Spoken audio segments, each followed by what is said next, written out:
बाढ़ का असर राहत शिविरों पर भी। सड़क किनारे बसे हुए हैं हजारों लोग। गांधीनगर और मयूर विहार में स्थिति गंभीर।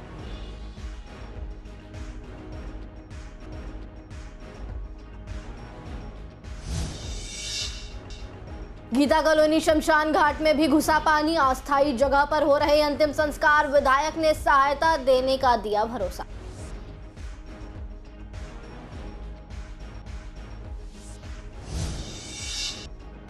जगन्नाथ मंदिर में हुई चोरी में पुलिस को मिली बड़ी कामयाबी। एक आरोपी को पुलिस ने पकड़ा, दूसरे की तलाश जारी। चोर के पास से 2 चुराई हुई मूर्तियां हुई बरामद।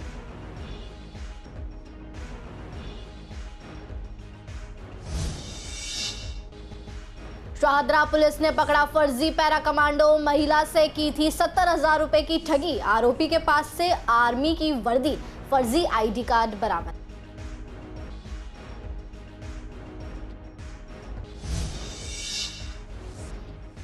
जीएसटी की नई दरों का आम लोगों ने किया स्वागत। स्लैब कम होने से महंगाई हो सकती है कम। व्यापारियों ने कहा कारोबार को गति देने के लिए ज्यादा राहत की जरूरत है।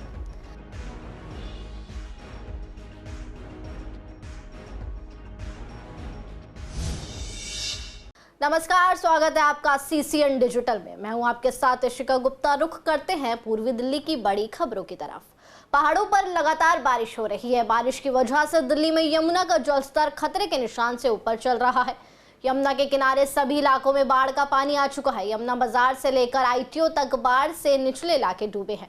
हजारों लोग बाढ़ से प्रभावित हो रहे हैं। प्रशासन ने बचाव कार्य तेज कर दिया है, लेकिन मौसम विभाग की चेतावनी से लगता है कि आने वाले घंटों में स्थिति और भी गंभीर हो सकती है। जो इलाके बाढ़ से प्रभावित हुए हैं इनमें Civil Lines, Kashmiri Gate, Seelampur, Lal Qila, Narela, साथ साथ बवाना, अलीपुर, बुराड़ी, रोहिणी, बादली, मॉडल टाउन के साथ साथ करावल नगर, आजादपुर, पीतमपुरा, दिल्ली विश्वविद्यालय, गांधीनगर, गीता कॉलोनी, पुराना यमुना पुलिस और साथ ही साथ कई बड़े इलाके शामिल हैं। गीता कॉलोनी और मयूर विहार में राहत शिविर लगाए गए हैं, लेकिन राहत शिविरों में ही पानी घुस आया है। मयूर विहार के पास से ड्रोन से लिए गए दृश्यों में दिख रहा है कि यमुना के खतरे के निशान से ऊपर बहने के कारण राहत शिविरों में भी पानी भरा हुआ है। वीरवार को दिल्ली के पुराने रेलवे ब्रिज पर यमुना का जलस्तर सुबह 12 बजे 207.46 मीटर पर स्थिर रहा। दिल्ली में बाढ़ के बीच एनडीआरएफ की टीमें तैनात देखी गई। मंत्री मनजिंदर सिंह सिरसा ने वीरवार को कहा कि सरकार भारी बारिश के बाद यमुना नदी के बढ़ते जलस्तर से निपटने के लिए पूरी तरह तैयार है और उन्होंने ये भी आश्वासन दिया कि स्थिति नियंत्रण में है। सिरसा ने कहा है कि यमुना नदी का जलस्तर बढ़ने के कारण हम पूरी तरह तैयार हैं। यमुना नदी के बड़े जलस्तर को देखते हुए कालिंदी कुंज पर घाटों के किनारे पुलिसकर्मियों को तैनात कर दिया गया है, ताकि लोगों को घाटों के नजदीक जाने से रोका जा सके और कोई अप्रिय घटना न हो। दिल्ली में पिछले एक सप्ताह से लगातार बाढ़ जैसी स्थिति बनी हुई है। यमुना नदी का जलस्तर बढ़ता जा रहा है। बढ़ते जलस्तर का असर अब गीता कॉलोनी के शमशान घाट पर भी पड़ा। यह घाट यमुना नदी के एकदम किनारे पर है, इसलिए हर बार बाढ़ में यहाँ नुकसान होता है। इस बार भी पानी शमशान घाट के अंदर घुस गया, जिससे अंतिम संस्कार में परेशानी हो रही है। शमशान घाट में करीब 20 से ज्यादा प्लेटफॉर्म बने हैं जिन पर अंतिम संस्कार किया जाता है, लेकिन अब इनमें से ज्यादातर पानी में डूब गए हैं। मजबूरी में अस्थायी रूप से अंतिम संस्कार शमशान घाट में बनाए गए रास्तों पर हो रहा है। हालांकि हमारे संवाददाता ने जायजा लेते हुए देखा कि अस्थायी रूप से बनाई गई जगह पर शेड नहीं है और जिससे अंतिम संस्कार करते हुए बारिश की वजह से अग्नि बुझने तक का डर है। हालात को देखते हुए शमशान घाट की व्यवस्था देखने वालों ने गाजीपुर, ज्वालानगर, कड़कड़डूमा और सीमापुरी जैसे इलाकों में दूसरे शमशान घाटों को विकल्प के रूप में तैयार रखा। वहीं निजी अस्पतालों की मदद से एम्बुलेंस की सुविधा भी दी जा रही है। घटना की जानकारी मिलते ही विधायक अनिल गोयल मौके पर पहुंचे और हालात का जायजा लिया। उन्होंने दिल्ली सरकार से मदद मांगी और साथ ही अपने स्तर पर भी हर संभव सहायता देने का भरोसा दिया। देखिए, जैसे कि आप ये देख रहे हैं, यहाँ करीब ऊपर के इस प्लेटफॉर्म पर ये हमने यहाँ के अपने पंडित जी लोग हैं उनसे भी बात किया, तो 15 से 20 यहाँ क्रीमेशन की व्यवस्था यहाँ ऊपर कराई जा रही है, जिससे लोगों को दिक्कत नहीं रही। और उसके अलावा दिल्ली सरकार ने बाकी आप जैसे गाजीपुर जा सकते हैं या उधर शाहदरा वाले में भी जा सकते हैं, तो और भी ऐसी व्यवस्था है जहाँ पर आप जा सकते हैं। लेकिन जो लोग यहाँ आने वाले हैं तो उनके लिए भी ये 15 से 20 क्रीमेशन की व्यवस्था यहाँ की जा रही है। देखिए, वैसे तो हमारे जो ऑफिशियल 4 जो घाट हैं वो यमुना से दूर हैं, जिसमें गाज़ीपुर है, कड़कड़डूमा है, ज्वाला नगर का है और तीसरा सीमापुरी पे है। तो मेरा ये कहना है कि अतिरिक्त व्यवस्था निगम की तरफ से वहाँ एक्स्ट्रा टीम भी लगा दी गई है और वहाँ क्रिमेशन हो सकती है। गीता कॉलोनी का घाट क्योंकि जमुना के किनारे है और यहाँ बिल्कुल ऊपर तक पानी भर गया, जितनी वेदियाँ पानी के अंदर है, तो इस घाट को थोड़ा अवॉइड करें। लेकिन इमरजेंसी सुविधा के लिए यहाँ 3-4 चिताएँ ऐसी ऊपर रखी हैं। लेकिन मेरा सभी से निवेदन है कि जो 4 अतिरिक्त घाट जो निगम के हैं उनको इस्तेमाल करें। सरकार द्वारा तो कोई नहीं, हमारे विधायक जी दे रहे हैं, हमें जो सहूलियत दे रहे हैं। इन्होंने 5-6 एम्बुलेंस लगवाई है हमारे लिए कि अगर यहाँ पे जगह ना हो तो उनको कहीं और ट्रांसफ़र कराया, जैसे गाजीपुर हुआ, ज्वाला नगर हुआ, ये कड़कड़डूमा हुआ। और जब तक यहाँ व्यवस्था है, अब जैसे लक्कड़ की व्यवस्था कम हो गई थी तो इन्होंने एक गाड़ी लक्कड़ की भी डलवा के दी है। अब थोड़ी लाइट की प्रॉब्लम आ रही है, उसके लिए देखने आए हैं, ये कह रहे भी लाइट चालू कराए तो, क्योंकि बाहर के कनेक्शन तो बंद कर ही दिए और आपको गलती से काट गए होंगे डिश वाले वो व्यवस्था। और व्यवस्था के लिए हमने लोगों ना परेशान हो, उसके लिए हमने एक ट्रक लकड़ का भी बोल दिया है सूखी, कि यहाँ पर चलो लकड़ी आ जाएगी शमशान घाट के अंदर। और हमारे को पता कि पानी यहीं तक ही आएगा, ज़्यादा पानी नहीं आएगा, तो उसके लिए हमने ऊपर साधन बना दिए हैं कि भाई अगर चलो 10-15 बोटियाँ वहाँ ले सकते हैं कि हमारे बंदों को यहाँ से परेशानी ना हो। परेशानी लोगों को ज़्यादा हो रही है क्योंकि रोडों पे पानी है, जाम लग रहे हैं, वो बोटियों को ले लेके घूमें, इसलिए हमने उसकी व्यवस्था यहीं पे कर ली है ऊपर। और हमारे लड़के वगैरह हम सब मिलके लगे हुए हैं, किसी को परेशान होने नहीं दे रहे पब्लिक। सुनिए आप जो बात कह रहे हैं, सरकार अपनी तरफ से पूरा वो कर रही है, लेकिन जो ऊपर वाले की मार पड़ी है तो कुछ भी नहीं है। पंजाब में कहीं जगह ही नहीं है जहाँ डेथ हो रही है, बुरा हाल है। लेकिन हमारे यहाँ फिर भी इन्होंने जो शमशान घाट व्यवस्था तो बहुत अच्छी कर रखी है। भाई हम सुबह आए, इन्होंने कहा कि आप चिंता मत करो, आपको जगह देंगे, कोई दिक्कत नहीं है। फिर आपके सामने मेयर साहब भी आए हैं इस चीज़ की वो करने के लिए, MLA साहब भी आए हुए हैं। और सबसे अच्छी बात यह है कि इन्होंने पूरा सहयोग किया है। वहाँ देखो निगम बोध घाट पे 4-4 घंटे वो पानी भरा हुआ है, आपको तो सारी चीज़ का पता ही है। लेकिन फिर भी यह है कि सुबह मौसम ठीक साफ था, हमने जो कोशिश करी है और फिर इन्होंने हमारा बहुत सहयोग किया है। देखो मैनेजमेंट अच्छा है, क्योंकि इसकी ये तो प्रकृति का वो है, तो पानी आ गया है उसका तो कुछ नहीं कर सकते। पर मैनेजमेंट उन्होंने किसी भी तरीके से ये नहीं है कि किसी तरीके का वेटिंग चल रही हो या बोला हो कि यहाँ नहीं होगा। उन्होंने अपना पूरा सहयोग किया है। हम सुबह आए तो उन्होंने बोला कोई दिक्कत नहीं, आप जिस भी टाइम भी आओ, आपको सारी चीज़ की हमें व्यवस्था मिली है।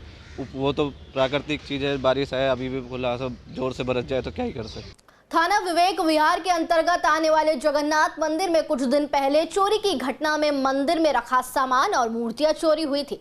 इसके बाद थाना विवेक विहार पुलिस ने मामला दर्ज कर SHO अफाक अहमद के नेतृत्व में एक टीम का गठन किया। जानकारी के मुताबिक CCTV खंगाले गए और छानबीन के बाद पुलिस ने बड़ी कामयाबी हासिल करते हुए एक आरोपी को गिरफ्तार किया है। चोर के पास से 2 चुराई हुई मूर्तियां भी बरामद हुई हैं। घटना में 2 चोर शामिल थे। फिलहाल एक चोर फरार चल रहा है। बता दें, मंदिर की दीवार छोटी होने से चोरों के लिए मंदिर में अंदर घुसना आसान है। GST काउंसिल की 56वीं बैठक के बाद बुधवार को GST से जुड़े कई बड़े बदलाव सामने आए हैं। नई दरें 22 सितंबर 2025 से लागू होंगी। GST स्लैब कम होने के बाद अब इसका असर बाजार और आम लोगों पर दिखने लगा है। जहां कारोबारी इसे राहत की बजाय औपचारिक कदम मान रहे हैं, तो वहीं आम लोग सरकार के फैसले का स्वागत कर रहे हैं। GST दरों में कटौती के बाद हमारे संवाददाता ने बाजारों का रुख किया और व्यापारियों से बातचीत की। व्यापारियों का कहना है कि जितनी उम्मीद थी उतना फायदा नहीं मिला। उनका मानना है कि सरकार को और ज्यादा राहत देने की जरूरत है ताकि व्यापार को गति मिल सके। वहीं जब हमने ग्राहकों से बात की तो लोगों ने सरकार के फैसले की सराहना करते हुए पहले जहां उन्हें ज्यादा दाम चुकाने पड़ते थे, अब कुछ राहत की जरूरत मिलेगी ये कहा। देखा जाए तो GST स्लैब कम होने का असर भले ही कारोबारियों के लिए सीमित हो, लेकिन ग्राहकों के लिए बड़ी राहत सामने बनकर आया है। सबसे पहले तो मैं माननीय प्रधानमंत्री जी और उनके नेतृत्व में भारत सरकार का आभार व्यक्त करता हूं कि उन्होंने मिडिल क्लास की जो व्यथा है उस पर सुना और GST की स्लैब दरों को कम करा है।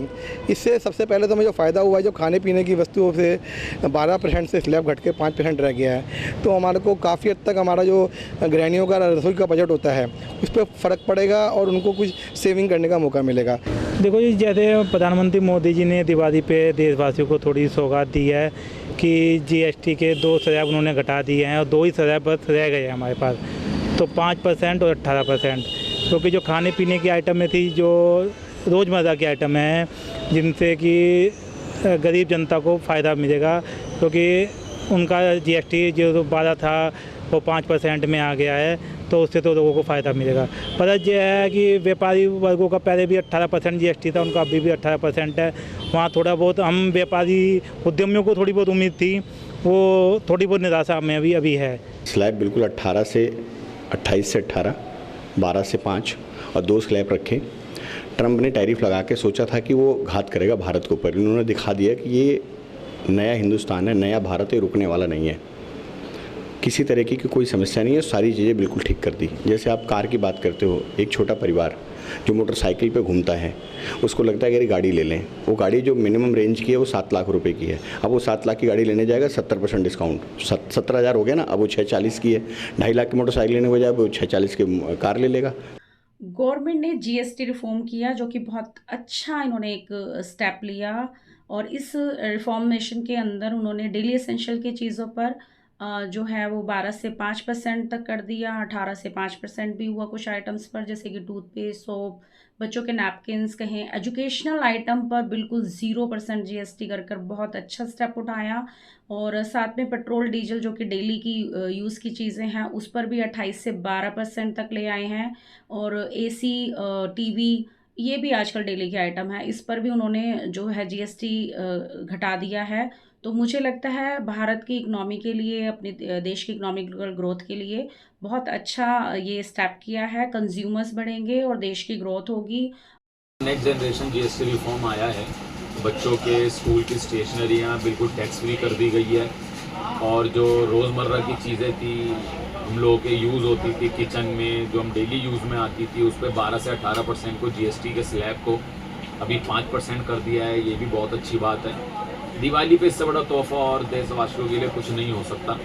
तो मोदी सरकार ने बहुत अच्छा GST लेके आए हैं, इससे हम लोगों के खर्चे पे भी काफ़ी फर्क पड़ेगा। नगरी इलाके से एक बड़ी खबर सामने आई है, जहां पुलिस ने गश्त के दौरान एक आर्म्ड ऑटो लिफ्टर को गिरफ्तार किया है। आरोपी के पास से ना सिर्फ एक बटनदार चाकू मिला, बल्कि 2 चोरी की मोटरसाइकिलें भी बरामद की गई। नगरी पुलिस गश्त पर थी, इस दौरान उन्हें सूचना मिली कि एक संदिग्ध युवक चोरी की बाइक पर घूम रहा है। पुलिस टीम ने 4 खंबा रेड लाइट के पास आरोपी को दबोच लिया। तलाशी लेने पर उसके पास से बटनदार चाकू भी बरामद हुआ। पुलिस ने जब आरोपी से पूछताछ की तो उसकी पहचान अरुण के तौर पर हुई। जांच में सामने आया है कि आरोपी जिस बाइक पर सवार था वो ज्योति नगर इलाके से चोरी की गई थी। वहीं उसकी निशानदेही पर शाहदरा से चोरी की गई एक और मोटरसाइकिल भी बरामद की गई। पुलिस रिकॉर्ड्स की माने तो आरोपी पहले भी चोरी और NDPS एक्ट के 3 मामलों में जेल जा चुका है। पुलिस ने मामला दर्ज कर लिया है और आगे की जांच जारी है। बिहार चुनाव में PM नरेंद्र मोदी की माता को लेकर कांग्रेस नेताओं की ओर से की गई टिप्पणी अब बड़ा विवाद बन गई है। PM की दिवंगत मां पर अभद्र भाषा के इस्तेमाल से बीजेपी में जबरदस्त नाराजगी है। इसको लेकर बीजेपी कार्यकर्ताओं ने जिला स्तर तक विरोध शुरू किया है। उत्तर पूर्वी जिले में खजूरी चौक पर बीजेपी जिला अध्यक्ष डॉक्टर UK चौधरी की अगुवाई में आपको बता दें कई कार्यकर्ताओं ने विरोध प्रदर्शन किया। इसमें सांसद मनोज तिवारी, प्रदेश महासचिव विष्णु मित्तल, प्रवक्ता प्रदीप भंडारी, विधायक अजय महावर, पूर्व जिला अध्यक्ष पूनम चौहान, निगम पार्षद रेखा रानी और कई वरिष्ठ नेता शामिल रहे। विरोध करने पहुंचे बीजेपी नेताओं ने हाथ में तख्तियां, पोस्टर और बैनर लेकर कांग्रेस विरोधी नारे लगाए। राहुल गांधी का पुतला जलाकर कांग्रेस नेताओं से माफी मांगने की भी गुजारिश की गई। आपको बता दें प्रदर्शनकारियों ने कांग्रेस पार्टी हाय हाय माफी मांगो जैसे नारे लगाते हुए शांति तरीके से विरोध किया। इस दौरान सांसद मनोज तिवारी ने कहा है कि किसी भी राजनेता को राजनीति में इस तरह की अभद्र भाषा का इस्तेमाल नहीं करना चाहिए, खासकर उस माता के लिए जो हमारे बीच नहीं है। ये बेहद शर्मनाक है और बीजेपी तब तक विरोध जारी रखेगी जब तक कांग्रेस इस पर सार्वजनिक माफी नहीं मांगती। रैली में आप प्रधानमंत्री की, एक तो प्रधानमंत्री को गाली दे रहे हो, प्रधानमंत्री को गाली, प्रधानमंत्री की मां को गाली। इस देश की करोड़ों माताएं मां है नरेंद्र मोदी की, बेटियों के लिए बेटी बचाओ बेटी पढ़ाओ अभियान चलाते हैं। आप कंपटीशन करो ना, आप अपने मन से गाली दिलवाते हो, एक बार उनकी निंदा नहीं करते हो। इसलिए हम गली गली जाएंगे और राहुल गांधी की ये माँ बहन बेटियों को गाली देने वाली संस्कृति को बताएं। किस बात के लिए गाली दे रहे हो? तो गाली दे इसलिए रहे हो कि आप देश की माताओं बहनों को इसी नियत से देखते हो। कल कांग्रेस से हमने बात की तो उनका कहना था कि एक भी सबूत दिखा दें कि राहुल गांधी ने बोला जिसने बोला उसके खिलाफ एफआईआर कराएं। राहुल गांधी ने अपने उस कार्यकर्ता की निंदा की क्या? अगर आप अपने कार्यकर्ता के जो प्रधानमंत्री की मृत माता को गाली दे रहा है, एक बार जाकर के क्षमा मांगो, हम खत्म कर देंगे हमारे तरफ से, राहुल गांधी को कुछ नहीं कहेंगे। लेकिन वो निंदा करने की बजाय उकसा रहे हैं कि नहीं गुस्सा है इसलिए गाली दे रहे हैं। तो गाली कहाँ से दिया गया? उनके मंच से। अगर मेरे मंच से कोई किसी को गाली देगा तो कोई कार्यकर्ता बोले मनोज तिवारी अगर निंदा नहीं करता है तो दोषी। पूर्वी दिल्ली के प्रीत विहार में इलेक्ट्रिक वाहन मालिक सब्सिडी को लेकर परेशान है। उनका कहना है कि सरकार की ओर से सब्सिडी मिलने में काफी समय लगता है। हाईकोर्ट के आदेश के बाद अब लोगों को उम्मीद है कि सरकार जल्द ही इस प्रक्रिया को शुरू करेगी। आपको बता दें, दिल्ली सरकार ने प्रदूषण को कम करने और लोगों को इलेक्ट्रिक वाहन अपनाने के लिए सब्सिडी योजना की शुरुआत की थी, लेकिन पूर्वी दिल्ली के वाहन मालिकों की गुजारिश है कि उन्हें अभी तक सब्सिडी नहीं मिली और वो चाहते हैं कि उन्हें जल्द सब्सिडी दी जाए। स्थानीय लोगों ने कहा है कि हाईकोर्ट के आदेश के बाद सरकार तुरंत सब्सिडी देना शुरू करे जिससे लोगों को फायदा मिल सके। यही नहीं, पूर्वी दिल्ली के लोगों का कहना है कि समय पर सब्सिडी मिलने पर इलेक्ट्रिक वाहनों की बिक्री और बढ़ सकती है और साथ ही साथ दिल्ली प्रदूषण मुक्त बन सकती है। नहीं, मैंने 2023 में पहली ईवी गाड़ी खरीदी थी। उस टाइम पे कोई सब्सिडी नहीं मिली थी। उस टाइम पे दिल्ली सरकार द्वारा जो आरटीओ में जो छूट दी जाती थी वो दी गई थी। जैसे और गाड़ियों पे 10% टैक्स लगता था, आरटीओ में वो नहीं लगता था। लेकिन उसके बाद 2024 में आम आदमी पार्टी की सरकार थी, तब उन्होंने पूरा टैक्स लेना शुरू करा। लेकिन उसके बाद कई लोगों ने कोर्ट में याचिका दायर करी, तो उसके बाद कोर्ट ने समर्थन किया और उसके बाद उन्होंने उसको वापस लिया। तो अभी भी फ़िलहाल ईवी गाड़ी पे कोई टैक्स तो नहीं ले जा रहे। नहीं, देखो, इसमें छूट लेकर आएंगे तो जितनी इलेक्ट्रिक गाड़ी है वो बढ़ेगी हमारे देश में। और हाई कोर्ट ने ये ऑर्डर करा है तो उसको दिल्ली सरकार को इसको मान्यता देनी चाहिए, जिससे लोग इलेक्ट्रिक गाड़ी लें। और पेट्रोल और डीजल से बहुत पोल्यूशन होता है, जिससे दिल्ली का भी पोल्यूशन हर बार नंबर 1 रहता है। तो जी नहीं, अभी तो नहीं मिली है सब्सिडी। नहीं मिली? नहीं। कितनी देरी लगती है सब्सिडी मिलने में? हमें तो हमारे पास पहले भी गाड़ी हैं, 3 साल हो गए लोग, अभी तो कुछ नहीं मिला। अच्छा, अभी हाई कोर्ट ने फैसला लिया है कि अब इसमें तेजी लाए दिल्ली सरकार को, इसको लेकर किस तरीके से आप देख रहे हैं? हाई कोर्ट का फैसला तो जल्दी करना ही चाहिए, क्योंकि देखो जो नियम है वो नियम है ही, लेकिन कुछ नियम का फायदा ही नहीं मिल रहा, तो क्या नियम है? दिल्ली पुलिस की क्राइम ब्रांच ने एक अंतर्राष्ट्रीय गैंग का भांडाफोड़ किया है जो मोबाइल टावर के महंगे उपकरण जैसे कि रिमोट रेडियो यूनिट्स की चोरी करते थे और उन्हें अवैध रूप से चीन तक तस्करी करने में करते थे। इस ऑपरेशन में 3 आरोपी जाहिद, अतुल और आफ्ताब को गिरफ्तार किया गया है। क्राइम ब्रांच की ईस्ट रेंज टीम ने दिल्ली के जाफराबाद और महिपालपुर में छापेमारी कर कुल 30 चोरी किए गए RRUS बरामद किए, जिनमें से 11 उपकरण दिल्ली, राजस्थान और यूपी में दर्ज मामलों से जुड़े पाए गए। जांच में सामने आया कि आरोपी चोरी किए गए उपकरणों को राजस्थान के रोडवेज बसों द्वारा दिल्ली लाते थे और फिर कार्गो के माध्यम से हांगकांग होते हुए चीन तक भेजते थे।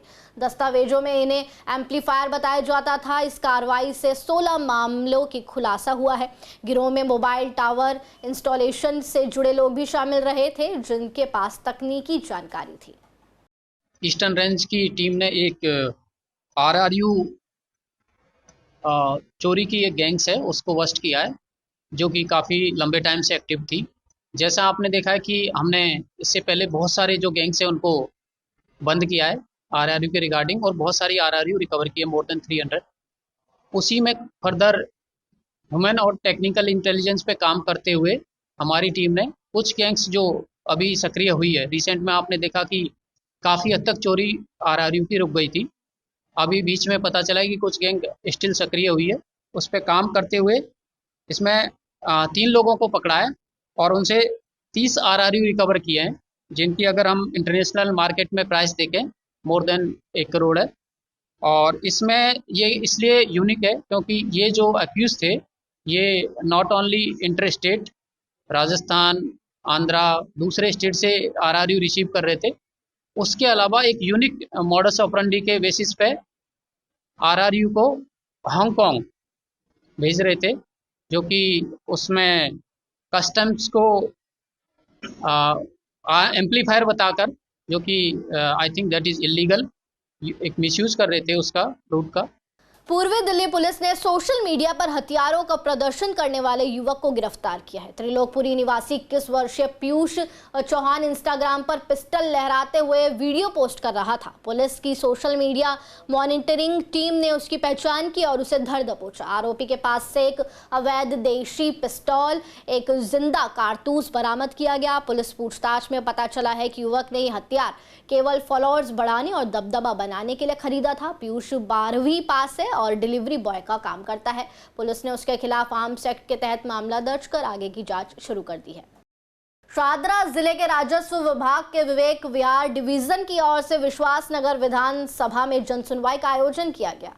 इस कार्यक्रम में आपको बता दें, एसडीएम देवेंद्र तोमर और तहसीलदार बलराम मुख्य भूमिका में नजर आए। जनसुनवाई में दिल्ली जल बोर्ड, नगर निगम, PWD, Delhi police, traffic police, बिजली विभाग, राजस्व विभाग के साथ कई बड़े संबंधित विभाग के अधिकारियों के प्रतिनिधि मौजूद रहे।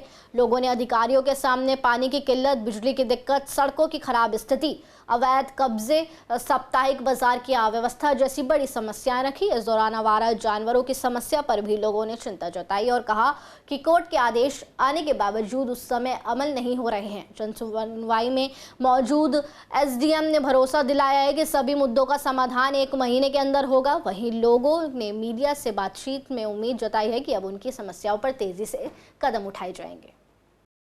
ये इनिशिएटिव्स कूड़े से आज़ादी तो मुहिम जो है प्रधानमंत्री मोदी जी के नेतृत्व में काफ़ी टाइम से चल रही है, पर इसका implementation in letter and spirit तभी हो पाएगा जब हम अपने घरों से कूड़ा तरीके से प्रॉपर डिस्पोजल करें।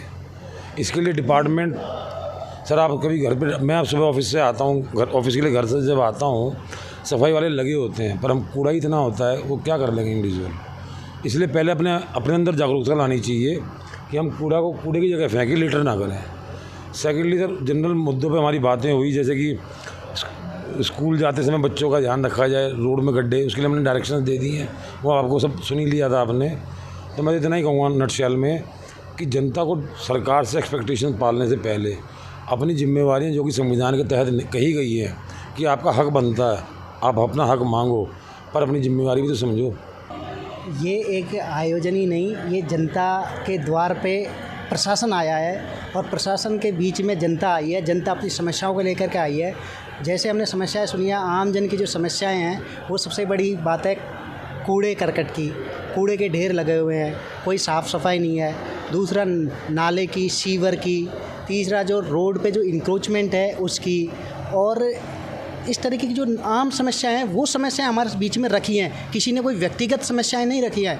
ये आम समस्याओं के लिए सर हमारी मुख्यमंत्री साहिबा ने भी कूड़े से आज़ादी के लिए स्वच्छता अभियान चला रखा है। हमने भी बहुत सारे कैंपेन किए हैं पिछले महीने में, और आगे भी ये पखवाड़ा भी स्वच्छता का है। आगे फिर से हम स्वच्छता पखवाड़ा मनाएंगे, उसमें ये कूड़े से आज़ादी पूरी तरह से दिला देंगे। इस तरह से हमने पब्लिक को अश्योर किया है और उसके पीछे हम काम भी करेंगे। देखिए, जनता के बीच में क्षेत्र में बहुत जन समस्याएं थी, चाहे वो सफाई की समस्या हो, चाहे वो दिल्ली जल बोर्ड की समस्या हो, चाहे सीवर की समस्या हो, चाहे सड़कों पर खड्डों की समस्या हो, चाहे स्ट्रीट लाइट की समस्या हो, चाहे डीडीए के जो पार्क हैं जहां गंदगी का अंबार लगा हुआ है वो समस्या हो। सारी हमने एक एक करके, मैंने 14 समस्याएं यहाँ रखी हैं और एक एक करके उनको बताया है और उन्होंने वो पेपर ले लिया है। उन्होंने कहा कि नहीं, हम इन समस्याओं को, सभी अधिकारी यहाँ मौजूद थे सभी विभागों के, और इस जन सुनवाई केंद्र में, कैंप में उन्होंने ये आश्वासन दिया कि जल्द से जल्द 1 और 1.5 महीने के बीच में, 2 महीने के अंदर अंदर ये सारी समस्याओं का समाधान हो जाएगा। तो अपने क्षेत्र की जो समस्याएं उनको लेकर के मैंने कुछ पॉइंट्स उठाए थे। जैसे मैं पुष्पांजलि कॉलोनी में रहता हूँ, आनंद विहार वार्ड के अंदर। लगभग 20 वर्षों से वहाँ जो कॉलोनी के अंदर की सड़कें हैं उनका बहुत बुरा हाल है, और लगातार हम लोग उसके रिगार्डिंग जो जनप्रतिनिधि हैं उनको बोलते भी रहते हैं कि इन रोड को बनाने की ज़रूरत है, लेकिन उस तरफ काफ़ी निरंतर बोलने के बावजूद अभी तक वो रोड नहीं बनी है। उसको लेकर के मैंने यह मुद्दा उठाया। डीएवी स्कूल गांधीनगर में शिक्षक दिवस के अवसर पर एक भव्य कार्यक्रम का आयोजन किया गया। इस कार्यक्रम में मुख्य अतिथि के रूप में दिल्ली नगर निगम स्थायी समिति की अध्यक्ष सत्या शर्मा और गणमान्य व्यक्ति उपस्थित रहे। सत्या शर्मा ने सभी टीचर्स को शिक्षक दिवस पर शुभकामनाएं दी और उनके योगदान की सराहना की। स्कूल के अध्यापक सतीश शर्मा ने व्यास पूजा, शिक्षक दिवस और महान व्यक्तियों के जीवन की घटनाओं के बारे में बताया। निगम पार्षद प्रिया कंबोज और नीलम जीतू चौधरी ने भी अपने विचार व्यक्त किए। क्योंकि यहाँ पे शिक्षा दिवस का एक भव्य कार्यक्रम मनाया गया। सभी बच्चों ने पार्टिसिपेट किया और सभी टीचर्स ने बहुत अच्छे कार्यक्रम दिए यहाँ पर। तो मैं बहुत बहुत शुभकामनाएं देती हूँ सभी टीचर्स को, सभी गुरुजनों को, जिन्होंने मतलब देश की तरक्की के लिए देश में ऐसे बच्चों को प्रमोट किया, जिन्होंने पढ़ा लिखा कर इस काबिल बनाया कि वो देश का नाम रोशन कर सके। और देखो, गुरुओं का ज्ञान जो है सिर्फ स्कूलों तक ही सीमित नहीं होता, हमें जीवन भर वो काम आता है। आगे बढ़ने की जो इच्छा है, हमारे आगे बढ़ने की जो हिम्मत है, वो हमें गुरुओं से मिलती है। तो कहीं ना कहीं हमारे देश को जो आगे बढ़ने की शक्ति जो है वो कहीं ना कहीं गुरुओं के थ्रू मिलती है। तो मैं कहना चाहूँगी कि गुरुओं का बहुत बड़ा योगदान होता है इसमें। कल शिक्षक दिवस है और डीएवी के प्रांगण में, डीएवी नंबर 1 के प्रांगण में इतना सुंदर कार्यक्रम शिक्षक दिवस के अवसर पर किया गया। तो यहाँ के प्रबंधक महोदय, यहाँ के प्रिंसिपल, यहाँ के टीचर्स, सभी को बहुत बहुत बधाई शिक्षक दिवस की। आषाढ़ मास की पूर्णिमा को पूरा संसार, जहाँ जहाँ हिंदू है वहाँ पर व्यास पूजा, अपने गुरु की पूजा करी जाती है। गुरु गोविंद दोहु खड़े, काके लागू पाए, बलिहारी गुरु आपने गोविंद दियो मिलाए। ये हमको पता ही है। और आज की आवश्यकता क्या है कि शिक्षकों के माध्यम से ये संस्कार आने वाली पीढ़ी में जाए। प्रातःकाल उठ के रघुनाथा, मात पिता गुरु नवाही माथा। जो हमारे विद्यालय के शिक्षक हैं, जो इस विद्यालय को सही मायने के अंदर चलाते हैं, विद्यालय जिनके नाम से जाना जाता है वो शिक्षक ही होते हैं। तो उनको आज के दिन सम्मान देना ये हमारा दायित्व भी है, हमारा कर्तव्य भी है। और उसके शकरपुर स्कूल ब्लॉक में शादरा साउथ जोन के अध्यक्ष राम किशोर शर्मा ने दिव्यांगजनों और वरिष्ठ नागरिकों के लिए कार्यक्रम आयोजित किया। कार्यक्रम में केंद्रीय राज्य मंत्री हर्ष मल्होत्रा ने मुख्य अतिथि के तौर पर मौजूदगी दी। राम किशोर शर्मा ने कहा कि प्रधानमंत्री जी ने जितनी भी योजनाएं बनाई हैं वो सभी आम जनता से जुड़ी हैं और ये कार्यक्रम भी उसी कड़ी में एक पहल है जिसमें विकलांगों और बुजुर्गों को सहायक उपकरण दिए जा रहे हैं। कार्यक्रम सामाजिक न्याय मंत्रालय के अंतर्गत हुआ, जिसका मार्गदर्शन हर्ष मल्होत्रा जी ने किया। सांसद ने कहा है कि उपकरण लोगों को सहूलियत देने के लिए प्रदान किए जा रहे हैं। इस कार्यक्रम में दिव्यांगजनों के लिए कृत्रिम अंग, बैसाखी, वॉकर, ट्राईसाइकिल, व्हीलचेयर और नेत्रहीनों के लिए मोबाइल और वरिष्ठ नागरिकों के लिए भी रजिस्ट्रेशन कराया गया। बताया जा रहा है कि जिनके रजिस्ट्रेशन हो गए हैं उन्हें जल्द उपकरण दिए जाएंगे। ये आज शकरपुर विकास परिषद, जिसके अध्यक्ष नरेंद्र जी हैं और ये सभी पदाधिकारी हैं शकरपुर विकास परिषद, जो सामाजिक धार्मिक कार्य करती रहती है, उनसे आग्रह किया था कि शकरपुर में जो हमारे दिव्यांग बहन भाई हैं, वरिष्ठ नागरिक हैं, माताएं हैं, उनके लिए जो हमारा सामाजिक कल्याण मंत्रालय, न्याय मंत्रालय, वो उनके लिए कुछ फ्री इक्विपमेंट देता है, कुछ कृत्रिम अंग देता है, ट्राई मोटरसाइकिल देता है।